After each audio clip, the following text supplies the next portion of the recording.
విజయవంతమైన కాంట్రాక్టర్ కావడానికి అవసరమైన నైపుణ్యాలు. Essential skills to become a successful contractor. నిర్మాణ రంగంలో కెరియర్ను ఏర్పరచుకోవడానికి అనేక అవకాశాలున్నాయి. అందువల్ల కాంట్రాక్టర్ కావడానికి చాలా పోటీ ఉంటుంది. కానీ కష్టపడి పనిచేయడం మరియు సరైన నైపుణ్యాలు ఉంటే మీరు విజయవంతమైన కాంట్రాక్టర్ కావచ్చు. ఈ నైపుణ్యాల గురించి తెలుసుకుందాం పదండి. వృత్తిపరమైన జ్ఞానం.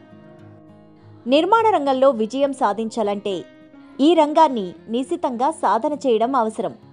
మీరు ఈ వ్యాపారంలో చేయవలసిన పని, దానికి అవసరమైన టీం, వ్యాపార చట్టాలు మొదలైన వాటి గురించి మీకు జ్ఞానం ఉండాలి.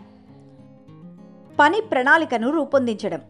ప్రాజెక్టు పూర్తి చేయడానికి అవసరమైన సమయం, ఖర్చు మరియు వ్యక్తులు మొదలైన వాటిని అంచనా వేయడం ద్వారా పని ప్రణాళికను రూపొందించడం ఒక నైపుణ్యం.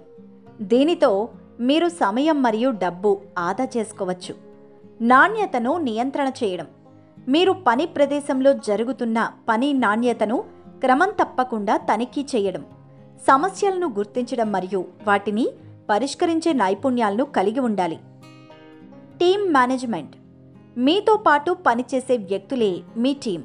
ఒక మంచి టీం మేనేజర్ తన టీంను కలిపి ఉంచుతాడు, వారి సామర్థ్యాలకు అనుగుణంగా పని ఇస్తాడు, మంచి పని చేయడానికి వారిని ప్రేరేపిస్తాడు మరియు చేసిన మంచి పనిని అభినందిస్తాడు. బాగా కమ్యూనికేట్ చేయడం. మీ అభిప్రాయాన్ని ఇతరులకు సరైన మరియు స్పష్టమైన రీతిలో చెప్పడం, అనగా కమ్యూనికేషన్ చేయడం. వ్యాపారాన్ని ప్రచారం చేయడానికి లేదా క్లయింట్లు మరియు కార్మికులతో పనిచేయడానికి మెరుగైన కమ్యూనికేషన్ ఎల్లప్పుడూ ఉపయోగపడుతుంది. సమస్యకు పరిష్కారం కనుగొనడం. సైట్లో ప్రతిరోజు ఏదో ఒక సమస్య ఎదురవుతూనే ఉంటుంది. ఈ సమస్యలను వెంటనే పరిష్కరించే నైపుణ్యాలు కాంట్రాక్టర్కు ఉండాలి. ఆర్థిక నిర్వహణ.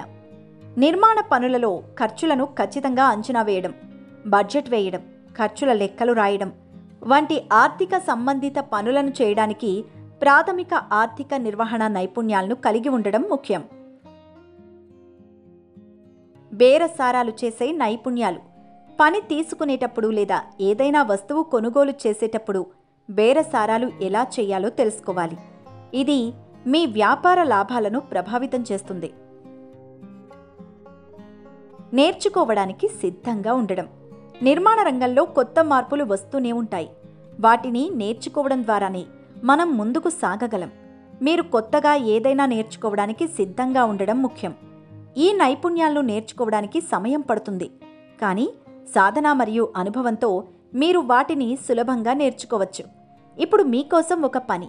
ఇక్కడ ఇవ్వబడిన నైపుణ్యాల్లో మీరు వేటిలో బలహీనంగా ఉన్నారో వాటి జాబితాను తయారు చేసి ఆ నైపుణ్యాలపై పనిచేయడం ప్రారంభించండి.